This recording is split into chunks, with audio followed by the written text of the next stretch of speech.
welcome to Galaxy Brains, the weekly podcast from Galaxy Research. Yo, I'm good, here to rep my hood, do it like I should. See me chopping wood and walking in the sun. Yo, it's never been this good, but the best is yet to come. You could catch me flowing heavy, overflow the levee, sipping on the bevy, black hoodie, walking vesty. I'm always holding sats, but don't ever try to test me. When I'm rolling with my homie Dan Matuszewski, got a whole team and they're waiting in the wings. Candle glow green when it coils and it springs. Handle so mean when I boil with the beam, cause I vandalize the screen way I spoil with the meme so based. Haters see a paper chase, but I see a human race that is ready for a change. Yo, I'm happily engaged with the faculty, immaculate displays every day on the Galaxy Brains.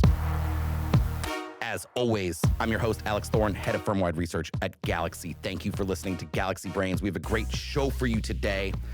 As I said, Dan Matuszewski from CMS Holdings is our guest. He's a repeat guest. He's back. He was here over a year ago, and a lot has changed in this market. It's a fascinating interview. Of course, we'll check with our good friend Beimnet Abebe from Galaxy Trading, as always, to talk markets and macro. Before we get to all of that, I need to remind you to please refer to the disclaimer and the link in the podcast notes, and note that none of the information in this podcast constitutes investment advice or an offer, recommendation, or solicitation by Galaxy Digital or any of its affiliates to buy or sell any securities. Yo, this beat is from 2012. 12-year-old beat. Going way back. Way back. To young Alex. I was really digging in the crates for this one. I don't know if people really realize, but not only do I rap on this podcast, but every beat I've used is one that I made. You keep lamenting to me that you're running out of beats, but then somehow I get a text in the morning saying, here's 3 options. Yeah, I'm digging through crates, dude. Like, that's the old terminology when we're talking about vinyls. Shout out to my friend Vinyl, by the way. And still finding a couple gems. We'll see. I'm trying not to reuse any, you know? Yeah, we're going to have to at some point. Well, we have some awesome stuff coming up on Galaxy Brains, several interviews already recorded and in the lineup with big guests I know you're going to like. I don't want to spoil the surprise, but also we are launching another podcast out of this production studio. Very exciting. Also brought to you by my friend Phineas and his great team. And I don't want to give it away too much, but it should be launching soon. Very soon. We've been working on it. We've been thinking about it and planning it for a while now. It's another big brain. We're going to have a banger, another production from Galaxy Research. We're expanding our podcast empire. That's right. That's right. It's going to be exciting. I know our audience will like it. Let's get right to Beimnet Abebe. Let's go now to our friend Beimnet Abebe from Galaxy Trading. As always, Beimnet, welcome to Galaxy Brains. Thanks for having me. So another week in the books since we last talked. I think you well enunciated a near-term bearish case for BTC last week. Where does it just stand now in your mind? I mean, we've had another week in the books. We've traded sub 40 finally after as low as like maybe what the low 38s. Yeah, 38.5. Yeah. A little bit of stability right now, just at 40K. Yeah. What are you thinking now? I think 40K is kind of a crucial level. I'd like to see us sustainably have closes above 40K for me to start getting constructive about the market. I think right now what you've seen so far is 38,500 and the 100-day moving average. Those levels have held as support, whether that's from organic, demand or from short covering or from gamma hedging. It's tough to say, but Bitcoin has certainly found support in a region that you would have thought should have been the first line of support. And now, in order to get more constructive about an upside scenario, you really need to see 40K hold as support. Yeah.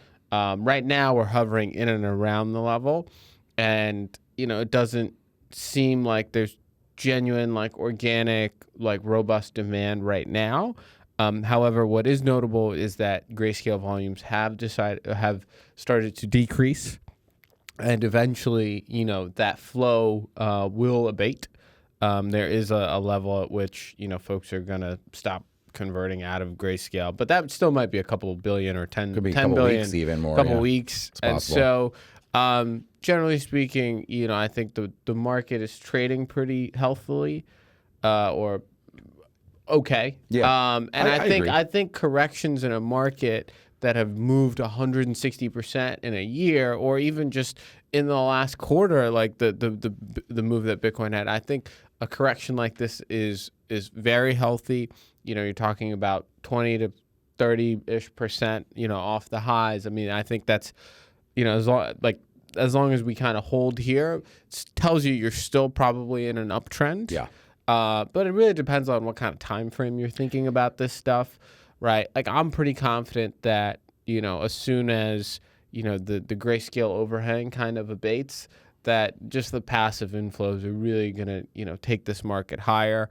And so, if you're sitting back and thinking like, is now a good time to, get into Bitcoin, I think it's an okay time to start averaging in over time. And, and I think that's what a product like an ETF is for. Right? You dollar cost average and you make it part of your 401k allocation, et cetera. And over time, you build a reasonably sized position. Yeah. I think it makes sense, to your point about the healthy corrections. Actually, if you look back at the 2017 bull run in Bitcoin, there were literally 20% plus corrections during that run from $800 to $20,000. I forget the number of corrections from 2021 or 20 and 21, but there were a similar large number. I mean, people only remember a number went up, but actually it was volatile. So I agree, totally healthy. You also have, look, this is a wall Bitcoin's got to run through, right? I mean, think about this. People have also been talking a lot about the Mt. Gox coins, which I'm of the belief won't really be distributed for another 6 to 9 months anyway. But that's also, we clear those out. You're not going to go to, I don't know, 100K, $1 million of Bitcoin without resolving these things. So it's a core thing we've got to deal with, and they will be dealt with. No, I agree. I don't want to sound cryptic. And I think that the broader risk background is also constructive for Bitcoin. I mean, NASDAQ today is just, up another %. Yeah. We've had a couple tech names report earnings. So all-time high. All-time. Some of the Magnificent Seven names are trading at fresh all-time highs. Wow. Household wealth is at the dead highs, and the fiscal picture has not improved at all. And so I think there is, still constant demand for speculation, for store of value, and Bitcoin is a combo of the two. Yeah, exactly. And so speculation on the future of store of value is one way that I think about it. Correct. Yeah. So you mentioned macro, and the macro backdrop. FOMC is next week, so obviously next week we'll talk about it when it happens. But the market's expectations had been for a nice set of cuts. And then was it last week or even the week before, we had some very hawkish Fed speak come out that slightly altered it, but it's still, what are your expectations for next week? Yeah, so we've got to get through a bunch of data between now and then. You've got, initial jobless claims, you've got the quarterly refunding announcement, you've got PCE data on Friday. And so, I think the market is going to focus on those data points up until FOMC. But ultimately, the data side of me tells me that the Fed shouldn't be cutting and that the data is still super strong. We don't need them to cut. We don't need them to cut. I mean, initial jobless claims printed below 200. PMIs this morning were in expansion territory and surprised to the upside. And so there's a healthy and really good argument to be made that you don't need any cuts. But what I heard from Powell during December FOMC was that he is starting to think about a cutting cycle. Yeah. And he is very aware that in 6 months' time and in 9 months' time, that inflation will be at or below target. And they don't want below. You don't want below. And so if you're in a world where that inflation has come down a lot and is likely coming down further, why on earth are you having rates at such restrictive levels? And so this is kind of where I differ from the market a lot. Is folks have been pushing back against a March cut, and there's about 10 basis points priced into that March meeting right now, which is the first potential meeting where they could cut. And I just think that if you think that you're going to have to be cutting in June, in September, and May, you might as well just get started with a 25 in March and signal that you are trying to get ahead of it. Better to cut and then pause and then cut than to surprise the market with no cut. Is that? Yeah, or it's also just you want to take a more gradual approach, 25 at a time, longer. Space it out longer. Yeah. Right, you'll have to, if you're trying to do at least 100, let's say you're about 150 basis points too restrictive now for current market conditions, right? So that implies that you want to take rates to call it 360-ish, 350, 360, 370, somewhere around there. And you don't want to like mess with the election too much and be perceived going one way or the Wanted other. to get going earlier, have it be going already. Yeah, and go at a predictable pace, and you want to go steady. And so, while there's been Fed pushback from a lot of speakers, including Waller, most notably, I think you had, Jim Bullard, who retired from the Fed and is now working at Purdue University. He came out and was like, I could see the Fed like starting cutting as early as March. Yeah. And he was one of the biggest like rate hike guys during the hiking cycle. He was calling for 5.75 to 6%. Wow. At some point, he's like, when the unemployment rate is giving you the gift of not going up a lot, you should be, very aggressive. But now he's just like, wait, where's inflation going to be in 12 months' time? Yeah. And like, where do you want your rates to be when inflation is there? This is the soft landing attempt. They want to maybe if they look forward to where they think the data is going to be, they want to start cutting now so that the crash isn't hard. So it's not a hard landing. Yeah, correct. Just try to mitigate that a little bit. The machinations of the flip side to that though is the easing you've had in financial conditions. I mean, like the stock market's just gone up a lot. People don't, people that are invested in the equity market don't feel poor right now. Right.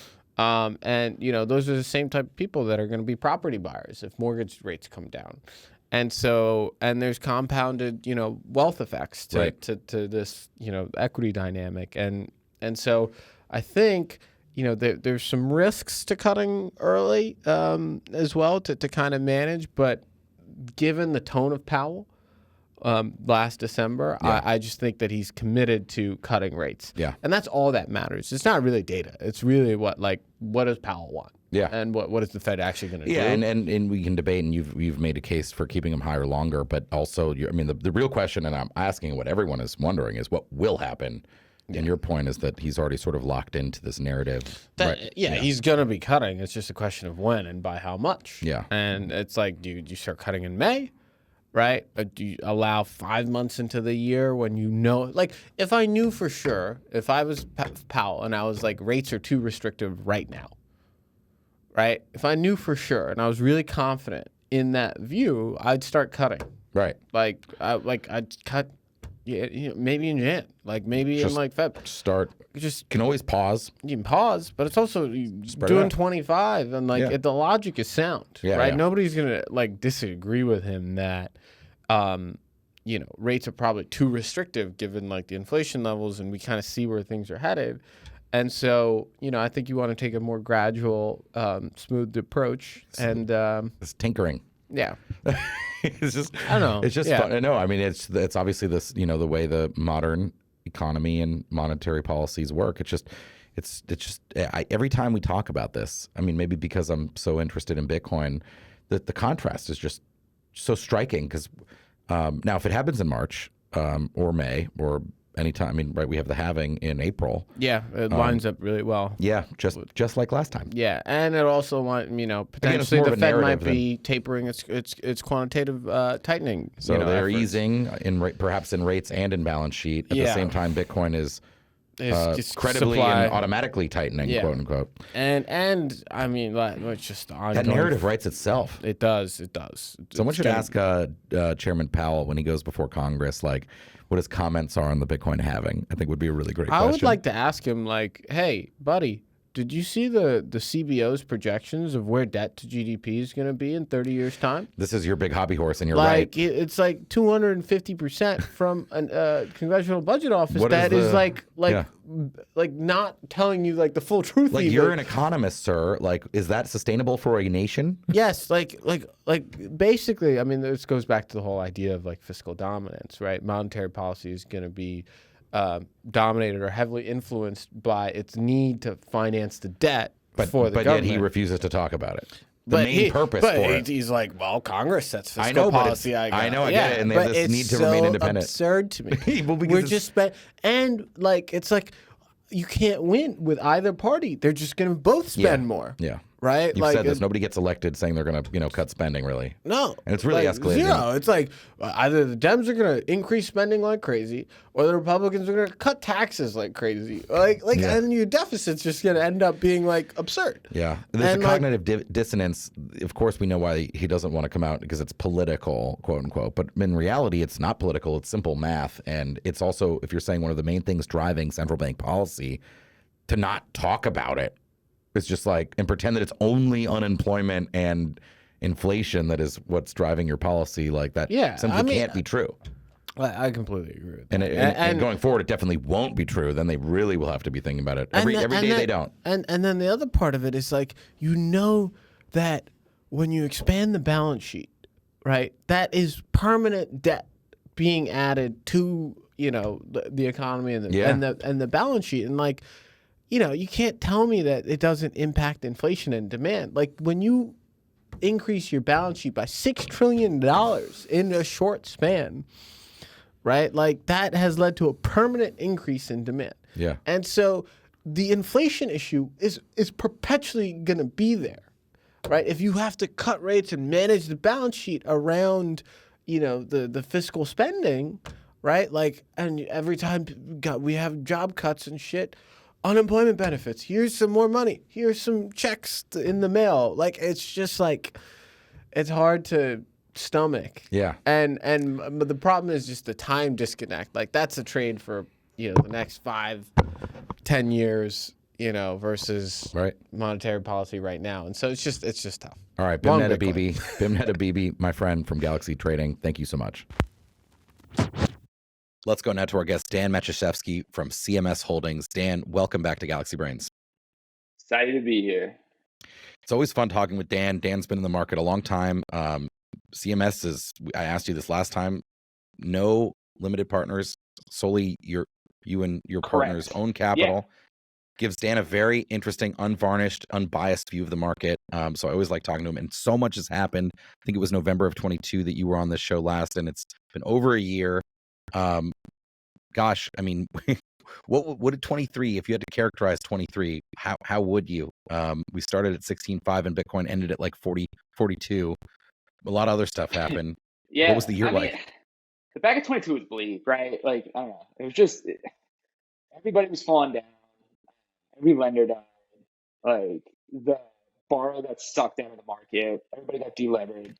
A lot of stuff like folded. So it was just like, that was like, actually, when I was on here, it was kind of pretty close to like the dreariest it looked for a while. And then like markets do what they do. They buy and they up quite a bit. Like the ETF narrative kicked off. And when did they start making comments about it? February, I want to say, March. Yeah, well, June. Well, yeah. So March or so, I think, was the oral arguments in Grayscale, and then Bloomberg's litigation guy Elliot Stein upped the odds. I forget what they were at that point, but then the discussion was like, okay. But really June, I think, when BlackRock filed is when it really sort of kicked off with the ETF. That's when it was like really like a thing. Yeah, right. Yeah. That's been like a huge tailwind. I think also something that's been pretty big that like doesn't necessarily get as much play is the FTX claims got pretty good value, which obviously went in conjunction with the market. But a lot of people, I think, were able to exit that and get some cash. I think that was like actually a pretty good stimulus back into the market. And also just like that not being a zero, like helped a lot of sort of folks out there. Like that's like money that sort of like came back into the ecosystem. I mean, a lot of stuff got hockey stick saved. Like Solana being the biggest like performance, right? Like that like came to life, brought the ecosystem roaring back. A lot of people got up on positions there that gave them risk capital to do other stuff. So I think it's generally, it reminded me a lot of like 2019 sort of coming out. Remember like when the Facebook thing, the Libra was like the narrative instead of the ETF. I mean, the ETF's more real. Like Libra never went anywhere. And I think the ETF like has like more of a like actual like change in sort of supply and demand structure. But anyway, like people just like got risk appetite again, and kind of have been up until like the last like week or so. I know we've seen like some material selling. People taking some risks that they ran. I mean, stuff got a little frothy. Like, I mean, there was some random stuff that was just like tripling over the course of a week. That like there were dog tokens on every chain, right?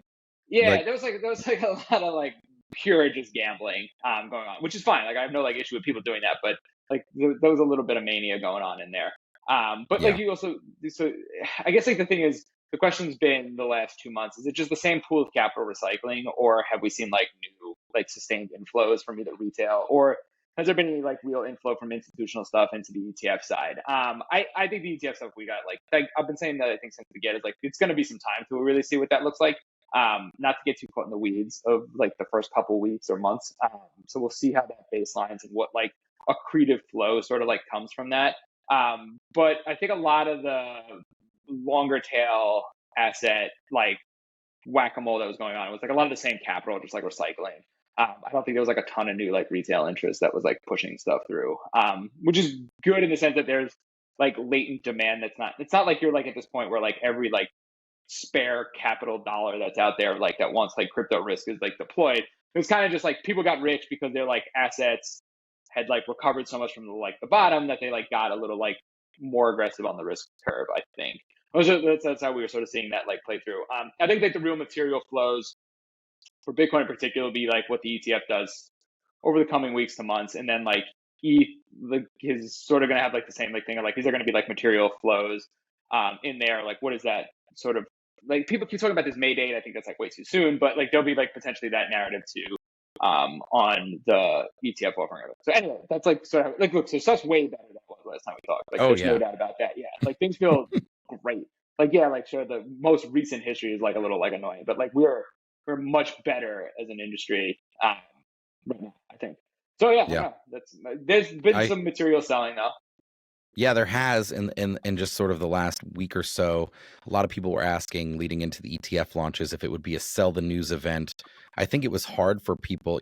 Look, obviously, if we look at price, we see that Bitcoin price is down materially. I mean, over 20% from launch day.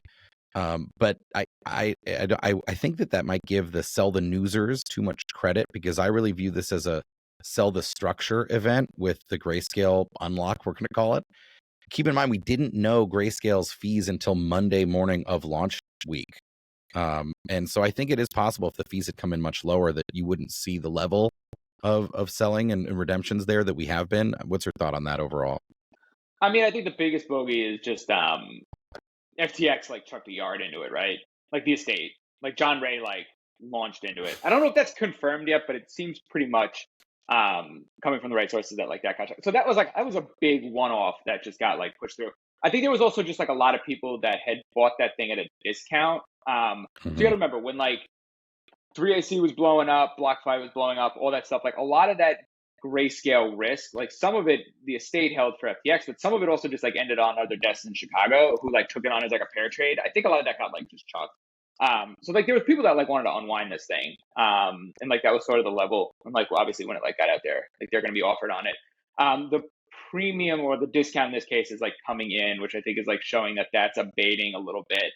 There's going to be people that are going to like want to rotate out of it, and that's going to be probably for the life cycle of that thing. Like nobody wants to be holding it versus competitors.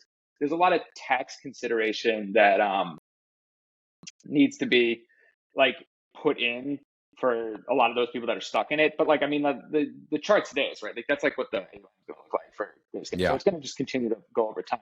It's just the amount of people that like want to sell it to take risk off versus the amount of people that want to sell it to like replace deltas in the other products.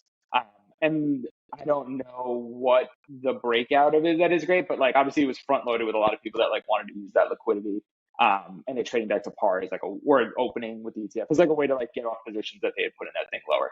Because if you think about it, like a shit ton of Bitcoin traded at like very cheap levels in GBTC over the course of like years that like wanted to be sort of realized. So anyway, I think that was like the big bogey. Like the fees hurt though. Like it's not, I don't know. It's like not great. Like people definitely want to get rid of it. So it's like this toxic sort of like thing in the market. But it's not like people keep saying, oh, they have 28 billion. It's like not like all that people don't own that to sell. Like it's not like people suddenly don't want Bitcoin. They just like don't want it in that vehicle. So they like want to take it off delta neutral.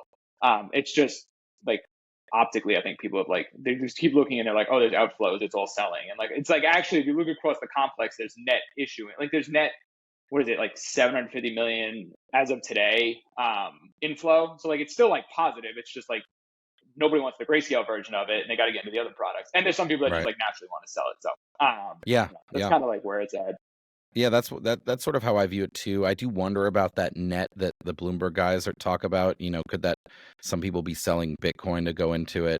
Like, could the delta be being replaced from elsewhere? I don't know, but I agree with you that like the real thing to watch is months, not days or weeks. I think these products are primarily designed for financial advisors, and they're not really here yet. So I don't think it's. But that unfortunately the unlock is here. Supply side. So I mean, there's it's some the biggest sellers. supply event, in basically Bitcoin history. But I saw somebody tweet this today, and I agree with it that to really move forward with like a major bull run, you're going to have theoretically grayscale unwind to some either. I mean, it won't go all the way. I agree completely, but to some amount equilibrium, and then you'll have Gox payout maybe in the summer or in the fall, and that's pretty much it. In terms of known, I guess you got to get some U.S. government coins, but it pales in comparison to the size of those two though. The Gox thing is so hard to get a feel. I'm just like It really is. We've been watching it for a decade now. Like I'm so skeptical it'll ever happen. But I saw people were tweeting about like today because some emails went out like saying that if you had selected an exchange to get your payout to that had been confirmed, and so it was a fresh round. I think this morning on Twitter of like Gox FUD, but as far as I understand it, I've talked to some folks that this thing's not going to be distributed until the summer, probably at the earliest. So, But either way, we get through these two walls, and then there's finally, let's hope, knocking on wood, hopefully new overhangs. Well, exactly, and you get the halving, so that should be positive, I think, at least for narrative. It's tricky. Dan, I want to ask you too. I asked you about last year to this year, but what about over the years? You're obviously you run a buy side fund now, firm, but you've been on the sell side and used to do trading at Circle. And how is the sell side? Pick any. I don't want to go all the way back. I think we did this conversation a little bit the last time you were on, from like sort of Circle days and like Polo days to today, but so much more has evolved. You talk about the lenders blowing out. What does the sell side look like to you now? And to what extent do you think the ETFs, like say if you get options on the ETFs, you're getting margin now on ETF shares. How might the ETFs further evolve what the sell side looks like in crypto? Yeah, it's good. So I tend to be the assumption that like a good slug of liquidity will pull into the ETF vehicles like as time goes on. I mean, that's going to take a little bit longer. The options, I think they just submitted for approval, right? They're looking at like 20 days timeline, I give or take. So let's call it a month. The vol market, I think, is the most likely one that could get shipped because like Deribit right now, like sort of owns that, right? And like people don't really want to trade the CME, the options on the CME futures as much. But I do think that like counterparties that are looking to trade vol might shift towards the options complex on the ETF, just because I don't know how people feel about like facing Deribit necessarily. And like it's also would be good to like diversify that like risk a little bit. But right now, like it just very much is the Deribit show. So anyway, I think the options thing might like move over more than like the spot necessarily will. But I do think a good amount of spot volume will start to like come through. I would love to have like US hours of like trading as like actually like instead of like this like constant nonsense all over. But like that is just like also despite like what, the pain trade like, there is that the pain trade is on that topic is that TradFi ends up moving to 24/7 instead. Like they move to where Bitcoin is rather than us to where they are. Level. Yeah, it's very possible. I mean, like age is going to not stop, right? So, right. Yeah, I think it's a pipe dream. But anyway, I do think a good amount of spot on. I think there's people that would trade physical that were institutionalized that would prefer not to, that will like use the ETF. I think that's like the big shift. Like the crypto native people are not going to, like, I think there's very few people that are trading other things in crypto besides Bitcoin that are suddenly going to want to be using the ETF product because your capital gets locked out of like the ecosystem, right? Like this is the big problem. This is a lot of reason that guys like didn't move over to CME futures is that if you're trading the ETF, first of all, you're only locked into those market hours. And the second problem is like you can't go and do other stuff, right? Like you can't suddenly be like, oh, I want to go trade Solana because there's no like corollary product in that ecosystem. Like if you're not balance sheet constrained, it's less of a concern, but like pretty much everybody's balance sheet constrained in the crypto side of things. So I think that's like the biggest gating factor for like all the volume going over. Is it just like the product suite isn't enough? Yeah, let alone DeFi, or especially if we talk about ETH that's going into these ETFs. I mean, especially if you're going like way out there on the curve, but even just like to trade the other majors, like you got an option.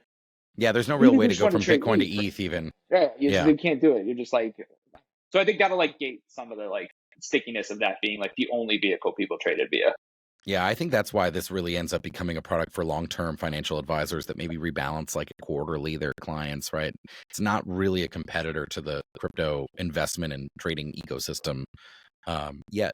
I guess yet Yeah, is I don't think it's as much a threat to Binance or Coinbase as people think it is. I think a lot yeah. of people keep making an argument like, oh, Coinbase is toast. Like, I just like I don't think that's true. Well, Or yeah, like and fee we compression and all that jazz. yeah, we have to hope that people are, whether from in this ETF world or just generally, people are learning how to actually use crypto assets, right? I mean, I think you know the this audience and you know the value proposition for using Bitcoin quite well, right? That it's money that you can't seize, that not even the government could theoretically seize it unless they kick down your door or get your private keys. But if we go out onto the spectrum with something like ETH or Solana, where there's really quite a lot to do on the actual blockchain, you forfeit all of that if you use an ETF. So we hope that Yeah, there are people who realize that and they actually want to use the thing, not just invest in it. yeah. I mean, I think we like know a good idea of like what the amount of capital is that like is less like caring about like actually using it. Like Grayscale's been around for a while, right? Like you can use that as like a proxy of like how much of the float like is sort of looking to just be in that ecosystem. And by that Yeah, ecosystem being is like not actually like touching any of the rails, like just like hey, give me deltas and like 1 second. right, right. Yeah, I think that makes sense. You mentioned Binance, Dan. Since we talked, the CFTC, the SEC charged Binance. They have civil cases against Binance. Obviously, Changpeng Zhao, CZ, was charged and pled guilty to a variety of, if I recall, mostly like AML violation type stuff, sort of similar to what Arthur Hayes ultimately pled guilty to. Binance, foreign, real big Binance, forget Binance US for now. I mean, who cares about it? It never was that big, but Binance, it's still up and running. How important is it to the market still, given all that's happened? And how do you think it will remain a core part of the market structure? Yeah, I think it's still tremendously important. I also still think it'll be like I here's the thing, right? Like they kind of didn't like there was very material change to that business on the back of this, right? Like they said they did some stuff wrong, they paid a gigantic fine, but they're still operating, right? Like CZ isn't running it, but as far as like the outside observer is like it's still operating sort of the same. I think that's huge. I think it was a really good thing for the market too, is that that thing didn't get shut because it's such a liquidity point for so many things. Hmm. So I think it's like got a great future ahead of it, unless there's some like other lurking thing we don't know about. But like I don't know, like the DOJ's been through it now, and like they define, they move on. Like I don't know, feels pretty good that like that was a very good outcome in my opinion. Obviously, we don't know the final like verdict of what like happens with CZ, but like the fact that it's like still standing, functioning pretty much identically as it was before, barring obviously some changes to like KYC. So the thing is, like, I actually think most of the changes that they made on the KYC and AML and like sort of the like internal tooling they did to like block stuff, like I think that's happened over the last 2 years as the investigation's been going on, right? Like you Hmm. wouldn't continue to keep doing business that they're like actively looking at like through that time frame. So like Right. when they're like so this isn't like they just like decide on a Thursday to come at you. So I think it's good. Like I think it's a great outcome for them and sort of the market like on the other side of it. That's like sort of my Yeah. take. I think that makes sense. I mean, if I recall from the various allegations, they were really all from like 18, 19, 20. So to your point, I think they probably have been mostly doing or trying to do what they're now being ordered to do, which is, AML, KYC type stuff. And so I think that's probably right. That it's, what about the ongoing monitoring? One of the things it looks like they had agreed to was that, I guess DOJ, not SEC or anyone that I can tell, although how the internal government agencies share data across agency, I'm not sure. But they're going to be sitting there, I guess, over their shoulder, primarily looking at making sure they do KYC. Does that make it more trustworthy? Is this a stamp of approval from the Department of Justice in your mind?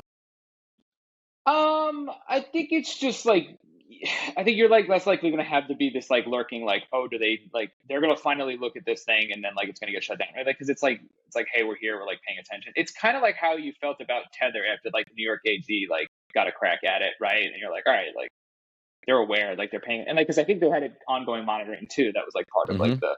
Mm-hmm. I do think that the IRS is going to get a look at everything. Like I think that's like going to be like a big like bogey for some people. I don't know, but like I think you should be assuming that they're going to have like any records of any U.S. transactions.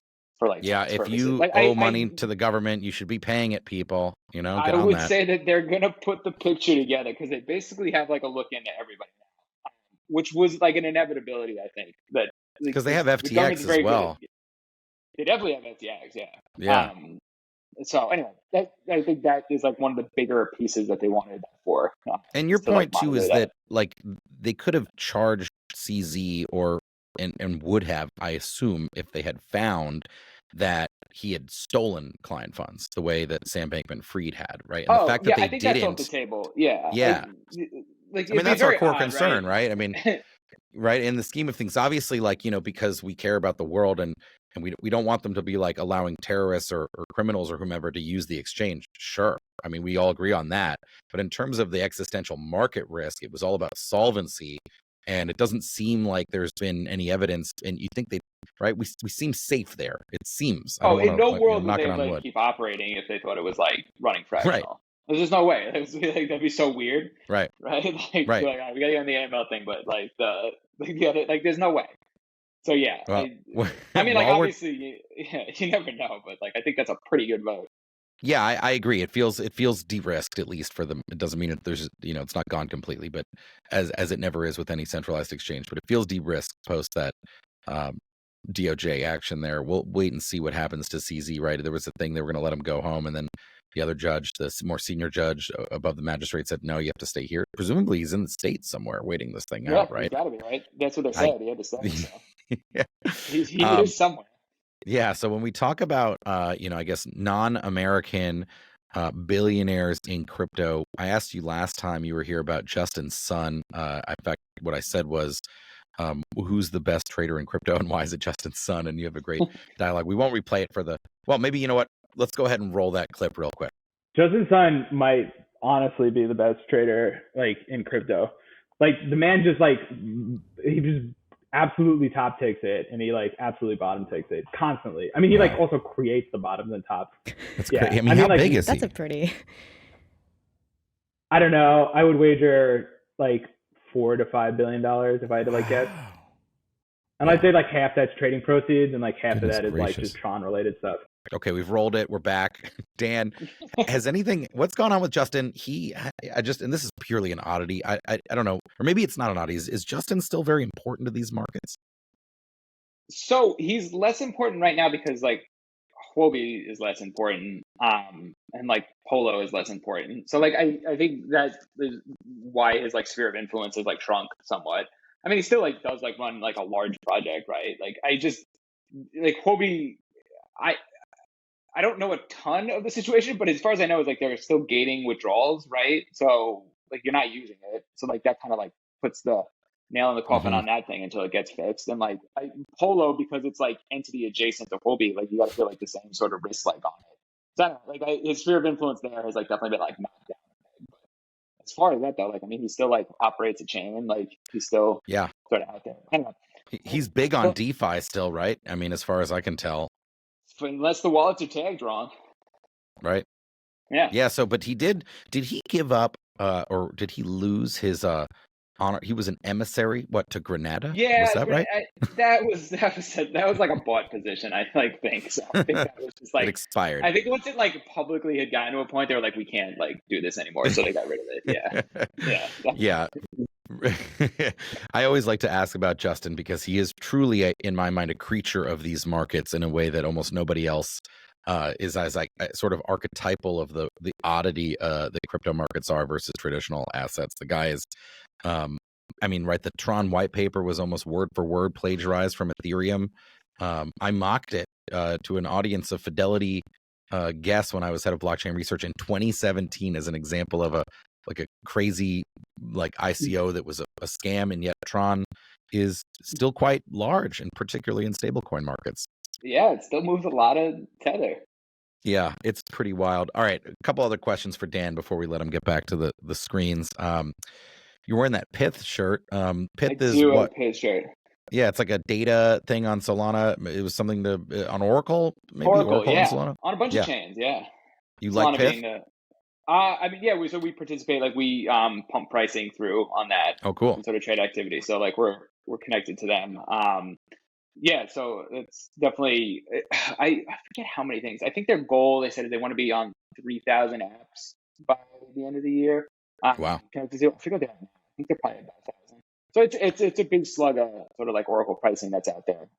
And they've like some pretty good data sources that feed into it. Like, so obviously like we're one of them, but like there's a bunch of other like traditional sort of like finance folk that have like hopped on. So we'll see where it goes, but so Yeah. far What so else do you? good. What Yeah. else do you like? The Pith started. You said it's a multi-chain now, but they started in the Solana ecosystem. Yeah, I mean, it was very you much talked like, about the run-up. Yeah. What's I the think it's Solana? right. What's your take on Solana in general?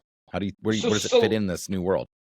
Right. So I'll say this, like, I think there's like obviously been some like material activity on that, which is like giving a little bit of lift. I think also like people have to remember like Solana got whacked the hardest. So it's like Mm-hmm. bounced the hardest. So I think there's a little bit of like, I said this on like another like podcast thing too. I think like a lot of people infer that like because it's roared back so much that like in like, I don't know, what do we like $8? So Yeah. like call it 12x or whatever.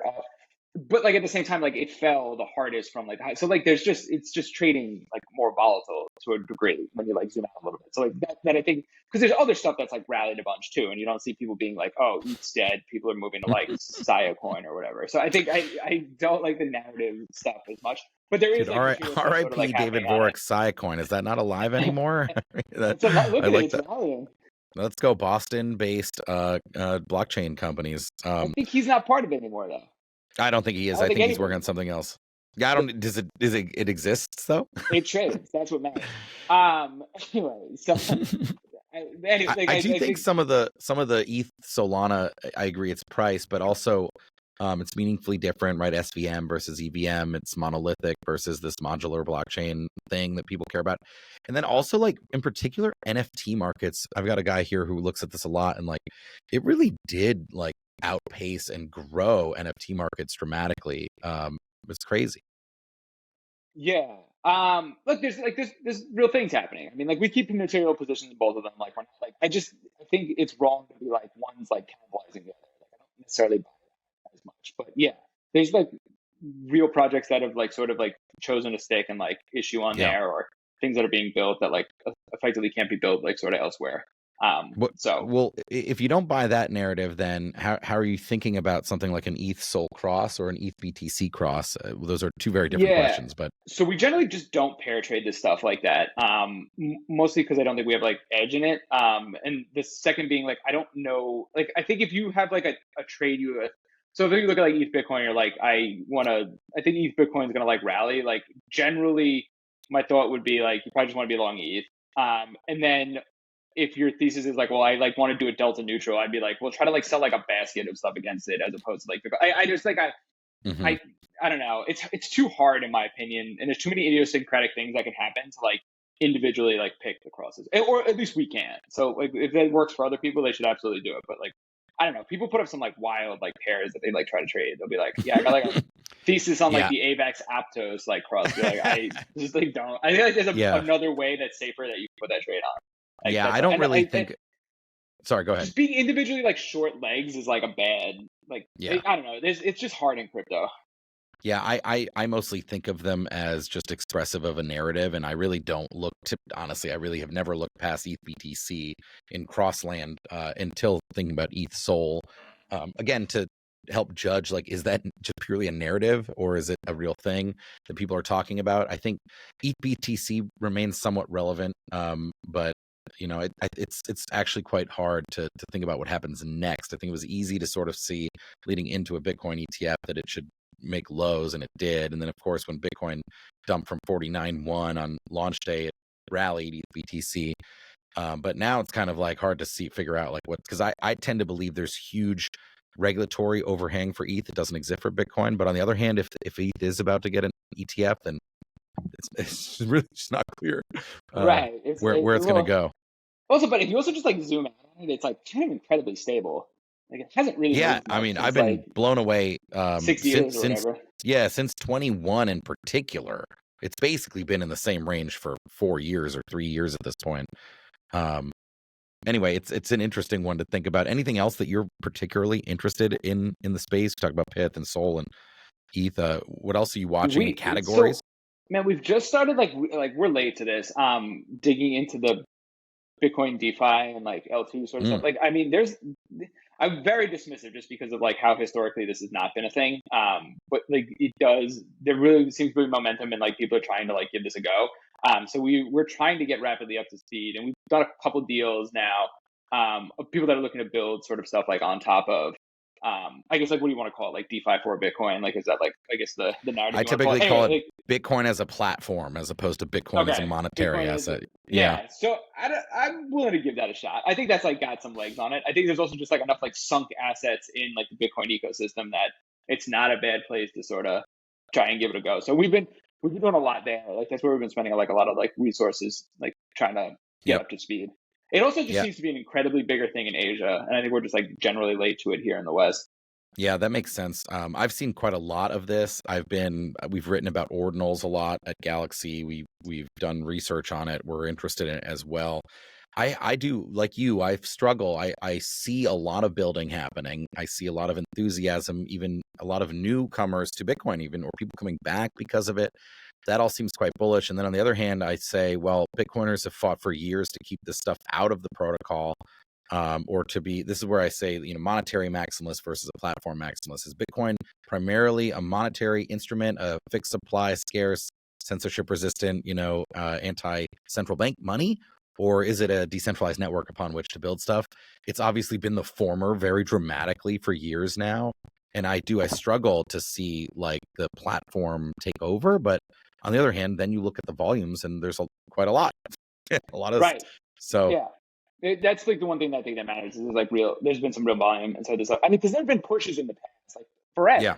And like they always just like got crushed and like they never went anywhere because they would either get blocked technically or they just like would not be the enthusiasm to sort of get them over the hurdle from the community in it. So yeah, because like what was the first? This like started back with like Mastercoin and like Counterparty and stuff. Like this is just like exactly. Yeah, absolutely. It's always been Tether and Omni, and then people try to build RGB has been built and used, and then there's Root. There's always actually been some.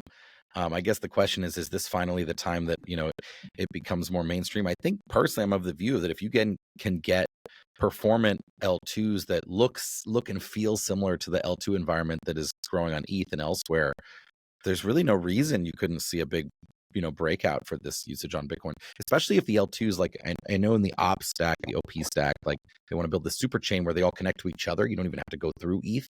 Like if they can like bring a Bitcoin one into that fold, then I don't see any reason why the L2 users from other chains wouldn't also use that or try. That's not even talking about unlocking Bitcoin capital, right? Just sort of connecting to it. Right. Okay, so you reside in the state of Massachusetts. There are some very unfavorable politics for Bitcoin and crypto in Massachusetts. I know Matt Walsh, our mutual friend, is often apologizing on our behalf. What are you doing to solve this for the world, Dan? And when will we see a Senator Dan Matuszewski representing us? Oh no, I got this way too much baggage on me. I say this like, so I got involved in the last political cycle pretty big. Spin up a super PAC. Yeah, GMI, right? Which is good, yeah. And the guys who ran that actually do the Fair Shake now, which is Coinbase's big thing. So they kind of ran with it, which is good because they have more money. That makes a lot more sense for A16Z and Coinbase doing it. But that's the same guys who were the political brains behind that move there. Anyway, and that was actually good. I think we raised like $10 million or something like that and sort of got pretty active on the primary side. Here's the big thing I learned. Elizabeth Warren's not going anywhere. She's like basically dug in like a tick. So like you got to get used to that. Like unless she takes a higher office position, which at that level has got to be like a cabinet or try to actually give a go. So she's there. Like she's actually extremely popular in the state. I think people don't like her, but like she's very popular here. And like my own opinions aside, like she's like sort of stuck in. I think the biggest thing that I like took away from all that was that like there's really not that much opinion for or against crypto from like candidates. Like most people really don't care. So one big thing is like it's not a voting issue. Like the general voting public does not care. And like I know Coinbase loves to like throw that number of like, I don't know, whatever it is, 500 million people like own crypto worldwide and like 150 million Americans on it. But like it is like that's true, fine. But like they don't vote based on that. And like the things they care about are just like not related, right? So it's not an issue with candidates and it's not an issue with voters, which I think is lost on the crypto community who are so passionate about it and be like, how can this not be like, so like if their random House of Reps person like is talking shit about Bitcoin, like it doesn't move the needle for them either way. So like a lot of them are just like voting along with like the party line sort of with stuff. So the good thing about that is they're not hostile. Like that was like something I noticed is there was not really a lot of like hostile. There's a handful of people obviously that like everybody knows and can name, but like there's a lot of upside in that they mostly just like don't have formed opinions either way. So I think it's like I was cautiously optimistic in that like this isn't like a lost battle or like a problem. It's mostly just like a battle of apathy. But like the counter to that is like it's very unlikely stuff's going to go through Congress because nobody cares. It's just like does not have enough like inertia as like a problem or even something that needs to be addressed that you're going to like really see it get pushed through legislatively. So I think that's like why we've been stuck with dealing with like the appointed people like Gensler in offices because like Congress just like refuses to act. And I don't think they're going to, unfortunately. I think a lot of people want them to. Maybe there'll be a stable coin bill because that seems to be big enough that they care now and it's dollars. But like aggregate crypto getting like a full comprehensive like markets sort of bill, I just don't see it. There's just not enough, like people don't care. But it's good. So here's the other thing is like candidates pretty much along their like age, like went as you'd expect. So younger candidates were pro, older candidates were against. And like that's good because like time only works linearly and like this will only like get better in our favor. Right? Like those candidates will get like some will retire, though that doesn't seem to be a thing they do. And some will like move into slots, right? So like this will sort of get better with time, but it is a little bit of a generational thing. And I don't know if you can shake that entirely. Because like older candidates that are incumbents, like they kind of don't listen or care. And they don't have to. It doesn't like matter Makes sense. for their voting. So I don't know. That's my take on like dropping. I would say this: if you want to get involved personally, anyone, you should definitely reach out to your local reps. But also, like if you ever like want to like actually like give politically, like give at the local level to like your candidates that you like want to support or whatever. Because like that's kind of how you get in front of them. To be honest, like, it sucks, but like that's how it works. Well, it is what it is. Money makes the world go round. My friend Dan Matuszewski from CMS Holdings, thanks for coming back to Galaxy Brains. Anytime. That's it for this week's episode of Galaxy Brains. Thanks to our guest Dan Matuszewski from CMS Holdings and my friend Beimnet Abebe from Galaxy Trading. That's all we have. We'll see you next week. Have a great weekend.